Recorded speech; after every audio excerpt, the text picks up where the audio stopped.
Hi guys, welcome to back my channel. একদম video কাটার চেষ্টা করবেন না।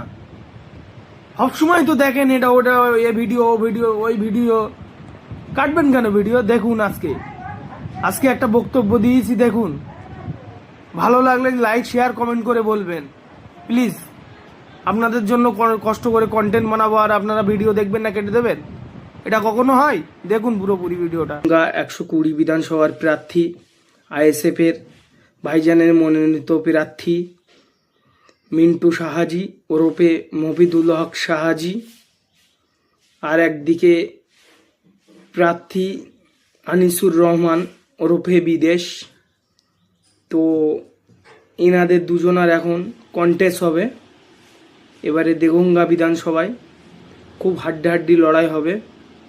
তো আমরাও চাই হাড্ডাহাড্ডি লড়াই হোক। হাত জিত তো একদিক হবে, সে বিদেশদা হারুক আর সে মিন্টু সাহাজি হারুক, কিন্তু ভোটটা হবে গণতান্ত্রিক প্রক্রিয়ায়। কোনো ঝগড়া না, ঝামেলা না। আমরা ঝগড়া চাই না। আমরা আইএসএফের সৈনিক। কিসের জন্য ঝগড়া করব? কাকে মারবো? মুসলিমকে? মুসলিম ভাইকে মারবো? একটা মার কোল খালি হয়ে যাবে। আপনারা চান?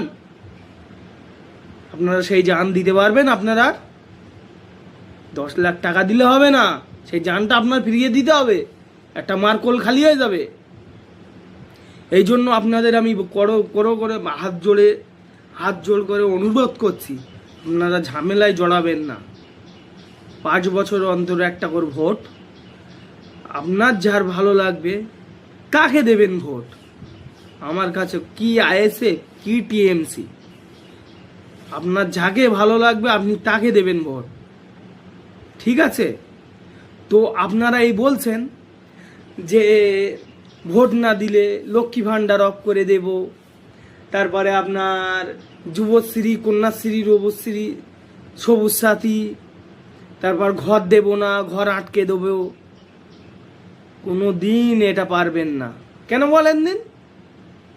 এটা সরকার চালু করেছে। সরকারি প্রকল্প কোনোদিন বন্ধ হয় না।